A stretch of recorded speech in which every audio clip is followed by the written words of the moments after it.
ada beberapa hal yang harus diperhatikan, yaitu apa? Ya tadi dari teknik untuk closing itu sendiri, ya. Karena kenapa? Untuk bisa terjadi closing, kita harus menciptakan urgensi. Dan satu hal yang sangat tabu di para salesman ini adalah jangan pernah menanyakan mau beli atau tidak. Ingat, yang tadi sebelumnya saya katakan bahwa seorang mau membeli itu karena dia punya masalah dan dia mengharapkan solusi dari produk kita. Senin sampai Minggu, jualan lagi. Semangat pagi. Kita jumpa lagi di channel Wajah Sales, tempat kita mendapatkan informasi dan berdiskusi tentang sales and distribution. Senin sampai Minggu, jualan lagi. Oke, rekan-rekan sekalian, pada kali ini kita akan membahas tentang apa itu wajah sales. Kalau kita bicara tentang wajah sales dari framing katanya, itu mencerminkan wajah atau muka. Ya, bisa dikatakan bahwa memang segala sesuatu pasti kita lihat dari awalnya adalah dari muka. Sales itu apa? Sales itu adalah suatu pekerjaan atau suatu jabatan yang merupakan pekerjaan tertua yang ada di dunia ini. Bisa dikatakan bahwa manusia itu dari baru lahir dia juga sudah menjadi seorang sales atau tenaga jual. Itu bagaimana? Ya ketika dia menangis. Menangis untuk mendapatkan apa? Mendapatkan kehangatan, mendapatkan ASI, atau mendapatkan kenyamanan. Jadi bisa dikatakan bahwa namanya sales itu adalah kita meng-offering atau menawarkan sesuatu untuk mendapatkan sesuatu.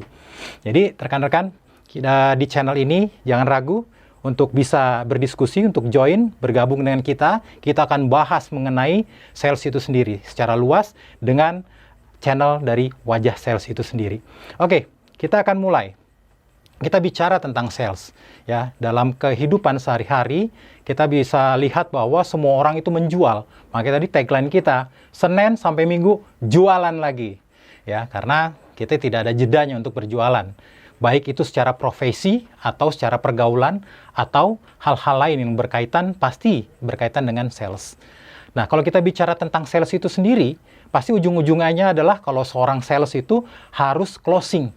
Ya, jadi bukan hanya jalan-jalan atau kunjungan sosial, tapi kita ketemu dengan kita untuk mendapatkan closing. Nah, kita closing sendiri. Closing penjualan itu seakan-akan ada satu hal. Padahal kalau kita lihat dalam, itu urutannya sangat dalam ya, sangat panjang. Kita mau bicara tentang penutupan penjualan, itu pasti dimulai dari pemahaman dari kebutuhan dari calon pelanggan kita sendiri atau dari customer kita itu. Kemudian kita bisa membangun kepercayaannya dan kita bisa menciptakan suatu urgensi sehingga si customer atau pelanggan kita memutuskan untuk membeli. Oke, kita bicara tentang pemahaman dari kebutuhan tadi. Seringkali kita ketemu dengan seorang sales itu, dia pintar atau pandai menjadi seorang sales karena dia pandai bicara. Padahal kalau kita diskusikan tentang sales itu, semua sales sudah pasti bisa bicara. Tapi bicaranya seperti apa? Tadi kita bahas ya, yang pertama adalah kita pemahaman needs dulu. Otomatis seorang sales harus bisa memahami needs-nya. Needs dari calon customer-nya atau calon pelanggannya, bukan needs dari si sales itu sendiri. Ini yang sering terjadi, trap-nya di situ. Sehingga si sales itu akan asik sekali bercerita tentang produknya, dan persuasif, bahkan juga cenderung untuk memaksa untuk si calon customer-nya itu atau calon pelanggannya untuk melakukan pembelian.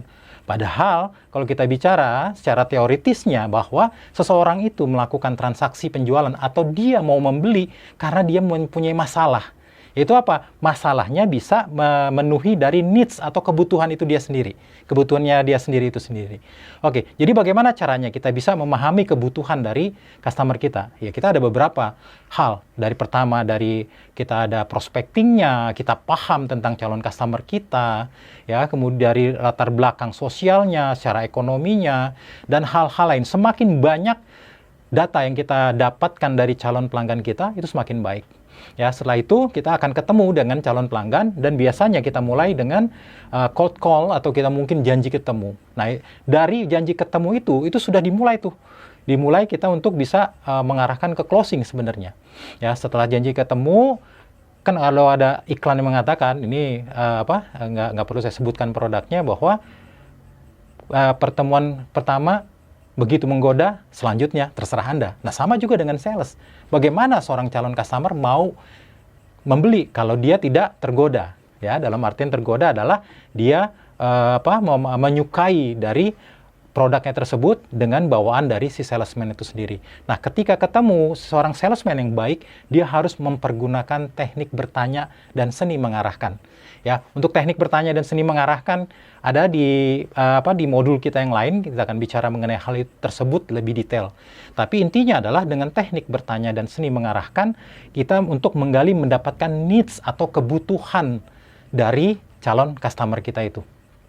Ya, yang dimana kalau kita sudah tahu needs-nya atau kebutuhan dari calon customer itu, tinggal kita hubungkan dengan apa? Dengan keunggulan dari produk kita itu sendiri. Jadi, bagaimana caranya kita bisa memadukan antara needs kebutuhan tadi dengan keunggulan produk. Sehingga dari situ akan timbul kepercayaan atau building trust dari si calon customer. Nah, tapi hati-hati, kadangkala kalau kita sudah bicara dari awal, kita udah enak dengan calon customer, tapi ternyata tidak terjadi closing. Ada beberapa hal yang harus diperhatikan, yaitu apa? Ya tadi dari teknik untuk closing itu sendiri, ya. Karena kenapa? Untuk bisa terjadi closing, kita harus menciptakan urgensi. Ya, tadi kita bicara dari pertemuan pertama, kemudian perkenalan, kemudian kita melakukan teknik bertanya untuk mendapatkan needs atau kebutuhan tadi, kemudian kita hubungkan dengan keunggulan dari produk kita itu sendiri. Nah, biasanya itu ada tanda-tanda ketertarikan atau mau membeli biasanya, yaitu ada bahasa tubuh dari calon customer kita. Yaitu apa? Biasanya dia mengangguk, dia tersenyum. Itu adalah ciri-ciri, ya, ciri-ciri dia sudah tertarik dengan produk kita. Atau mungkin dengan secara verbal, dia mengatakan, oh itu bagus misalnya. Oh iya, oh saya mengerti, oh saya paham, oh saya setuju. Itu adalah tanda-tanda ciri-ciri dia sudah tertarik dengan produk kita. Karena kenapa? Needs-nya sudah bisa terpenuhi dengan keunggulan produk kita. Nah, sekarang tinggal bagaimana kita bisa closing-nya. Ya, ada beberapa teknik closing yang bisa kita lakukan, kita berikan. Itu pertama kita bicara ada namanya summary close atau kita merangkum. Ya, itu juga termasuk dalam teknik bertanya tadi, yaitu kita merangkum dari keunggulan produk kita yang sudah dia setujui. Intinya apa? Untuk bisa memancing dia setuju. Oh, tadi kita sudah diskusi mengenai kebutuhan Bapak terhadap produk kami, bahwa Bapak membutuhkan produk yang efisien dan efektif. Betul seperti itu, Pak. Dia pasti akan mengangguk. Karena kenapa? Dia sudah setuju. Nah, ini kita summary dulu dari kebutuhan-kebutuhan dia, kemudian kita bisa akan smooth untuk closing-nya. Ini sangat powerful sekali dari summary close ini. Ya. Kemudian ada yang kedua, kita bicaranya adalah urgency atau scarcity close. Yaitu kita membuat closing penjualan seakan-akan ini urgent banget gitu. Misalnya kita bicara kita ada program pada saat ini dan closingnya di minggu ini, di bulan ini, yang intinya adalah memancing dari calon pelanggan kita merasa urgent, dia harus segera melakukan pembelian. Karena kalau dia tidak melakukan pembelian, dia akan kehilangan dari benefit yang sudah pasti akan dia dapatkan kalau melakukan transaksi sekarang. Nah, kondisi seperti ini, balik lagi, itu juga disampaikan dengan apa? Dengan keunggulan dari produk kita tadi. Ya, kita bicara, karena keunggulan produk bukan hanya bicara tentang produk itu, dari utilisasi atau penggunaannya, tapi juga program-program yang dilakukan. Yang dimana dalam closing dari urgency atau scarcity clause ini, itu benar-benar terpancing sehingga si calon customer akan segera melakukan pembelian.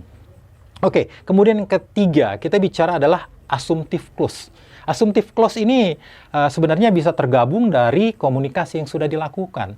Assumptive clause ini itu adalah penutupan penjualan yang kita mengasumsikan bahwa si calon pembeli kita itu atau calon pelanggan kita itu dia sudah tertarik dan mau melakukan pembelian.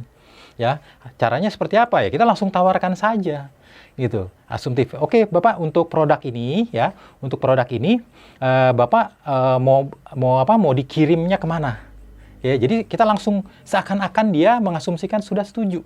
Jadi kita tidak bertanya, ya. Dalam satu hal yang sangat tabu di para salesman ini adalah jangan pernah menanyakan mau beli atau tidak. Karena kenapa? Ya, karena kecenderungannya kalau ditanya ya atau tidak, kecenderungan orang akan bicaranya adalah tidak. Ya, ingat ya, buat teman-teman sekalian. Ya, oke, kita kembali lagi, kita bicara tentang assumptive clause tadi. Yang dimana assumptive clause tadi itu butuh confidence tinggi dan butuh teknik yang yang sangat akurat, yaitu mengasumsikan bahwa si calon pelanggan tadi setuju untuk membeli. Oke, kemudian yang keempat, ini alternative clause. Nah, alternative clause ini dilakukan adalah kita memberikan pilihan, ya, memberikan pilihan terhadap pembelian dua produk tetapi dengan harga yang sama misalnya, atau nilainya sama bicaranya.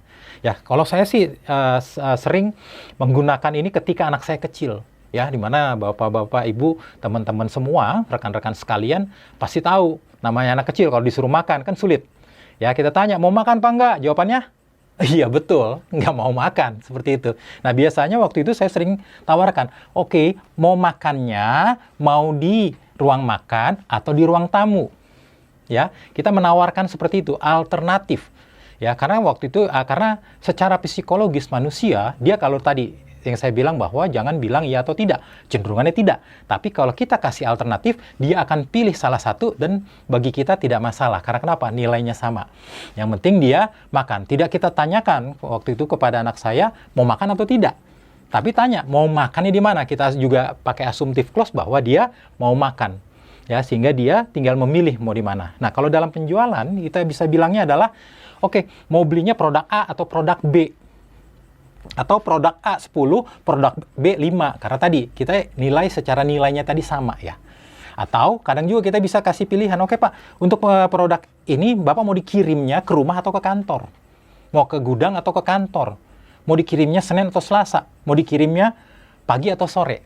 Nah, itu adalah alternatif clause yang kita sudah memastikan atau mengasumsikan juga bahwa calon pelanggan kita itu sudah setuju untuk membeli.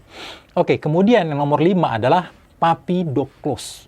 Nah, puppy dog clause ini kita melakukan closing penjualan kita dengan memberikan free produk misalnya. Kita memberikan sampel produk. Yang intinya adalah kita ingin membuat bahwa calon pelanggan kita itu tahu manfaat atau keunggulan dari produk kita. Ya, kalau makanan ya dia coba misalnya. Tapi kalau produk non-makanan dia coba untuk dia gunakan. Intinya adalah dalam puppy dog clause ini kita memancing dengan memberikan sampel. Ya, intinya supaya dia tahu, oh iya, bahwa yang dia rasakan dengan yang dia dengarkan dari kita itu sama. Ya, sehingga dia memutuskan untuk melakukan closing penjualan. Kemudian yang 6, ini ada testimoni dan bukti sosial. Ya, ini sering sekali dilakukan oleh salesman ya, kalau kita bicaranya. Yang dimana testimoni dari pelanggan lain. Ya, bahkan sering kita pakai. Oh, Bu, kalau Ibu tahu toko sebelah, toko Bu Tuti misalnya. Oh ya, tahu. Nah, Ibu Tuti sudah beli produk saya. Dan dia sudah membuktikan bahwa produk saya itu laku dijual. Misalnya, seperti itu. Dia suka dengan produk saya. Yaitu dengan testimoni dan bukti sosial. Nah, kalau belum ada bagaimana? Ya tadi bukti sosial dengan hasil riset, misalnya bisa kita sampaikan. Ya, bahwa produk kita sudah terbukti bahwa bisa berguna dan sesuai dengan kebutuhan dia. Oke, kemudian yang nomor 7, sharp angle close. Nah, sharp angle close ini adalah tektokan sebenarnya dengan si calon customer. Ya, kita sering ketemu dengan calon customer yang dia sering challenge ke kita. Ya, kalau saya ngambil ini, diskonnya berapa? Kalau saya ini, saya dapat apa? Kan seperti itu. Nah, kita harus benar-benar persiapkan. Karena begitu si customer bilang bahwa kalau saya ngambil ini, saya dapat apa? Oke, kalau dapat ini, Ibu akan dapat diskon sekian. Yang pastinya bahwa diskon tersebut memang sudah ada di promo. Ya, dan jangan coba-coba lakukan ini kalau kita tidak mempunyai senjata itu atau tidak mempunyai kemahiran untuk tektokan tadi. Karena sharp angle close ini benar-benar kita mengkerucutkan. Jadi dia bicara, dia challenge, kita langsung berikan. Ya, yaitu dengan apa? Misalnya dia, oke, saya kalau ambil sekarang bisa dikirim hari ini nggak? Oke, kalau memang kita yakin bisa, oke, bisa. Jadi itu tektokan seperti itu. Kemudian yang terakhir yang saya kasih ini 8, karena teknik closing ini banyak sekali ya dari berbagai sumber, tapi 8 ini biasanya yang sering kita gunakan. Itu yang terakhir nomor 8 adalah empathy close. Empathy close ini prosesnya agak lama. Kenapa? Ya karena tadi bicara yang pertama ya, dari awal ya, kita ingin mendapatkan needs-nya atau kebutuhannya apa dulu bicara dan lain-lain. Ingat, yang tadi sebelumnya saya katakan bahwa seorang mau membeli itu karena dia punya masalah. dan dia mengharapkan solusi dari produk kita. Nah, empathy close itu adalah mengarahkan ke sana, yaitu kita seakan-akan memahami masalah dia. Ya, misal kita bicara, misal orang mau beli handphone. Orang mau beli handphone kenapa? Mungkin dia sudah punya handphone, mungkin dia mau ganti handphone, ya. Pasti dia ada masalah dengan handphonenya pada saat ini. Masalahnya bisa bukan berarti handphonenya rusak ya. Bisa jadi karena tren, ya.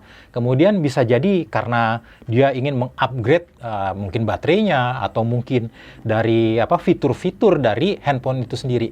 Intinya dia mempunyai masalah itu.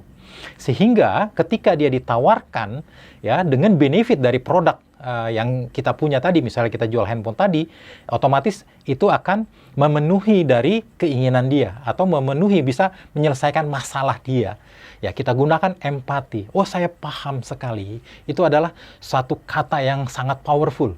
Saya paham sekali masalah itu. Saya paham sekali kebutuhan ibu. Kalau saya jadi bapak, saya juga pasti akan melakukan hal yang sama, bahwa baterai handphone itu merupakan hal yang sangat penting untuk kita orang-orang di lapangan. Itu adalah bentuk empati, ya. Dan balik lagi itu juga untuk membangun dari trust-nya tadi dari calon pelanggan kita tadi, ya. Jadi ada 8 teknik closing tadi yang kita sudah diskusikan, tapi ingat, kita sebelum closing, balik lagi, saya akan utarakan bahwa closing tidak serta-merta ketika kita ketemu, kita melakukan closing. Tapi closing itu ada tahap-tahapannya tadi. Yang intinya adalah, pertama adalah kita memahami needs tadi. Ya, kemudian kita membangun trust tadi, dan kita meng-creating urgency. Yaitu dengan apa? Dengan 8 teknik tadi. Kita pilih salah satunya. Ya, bahkan seringkali, kalau kita melakukan closing, kita menggunakan satu teknik. Nggak goal. Oke, kita balik lagi, gunakan teknik bertanya lagi untuk menggunakan teknik-teknik yang dirasa, yang kita lihat sangat cocok dengan kondisi pada saat itu. Karena kenapa? Calon pelanggan kita manusia, ya, bisa dikatakan kalau secara total, kalau saya yang pelajari adalah karakter manusia itu ada 4, yaitu dominan, influence, kemudian steadiness, dan cermat kalau di bahasa Indonesianya. Ya, sehingga cara-cara yang kita lakukan kadang di satu karakter tersebut tidak cocok, ya, sehingga kita harus gunakan cara-cara yang lain. Ingat, sebagai seorang salesman yang tangguh, kita harus paham itu. Intinya dalam melakukan penjualan, kita bukan menawarkan produk, tetapi kita menawarkan solusinya. Jangan lupa untuk bergabung dengan kami di Wajah Sales, tempat kita memberikan informasi, berdiskusi mengenai sales and distribution. Senin sampai Minggu, jualan lagi. Senin sampai Minggu, jualan lagi.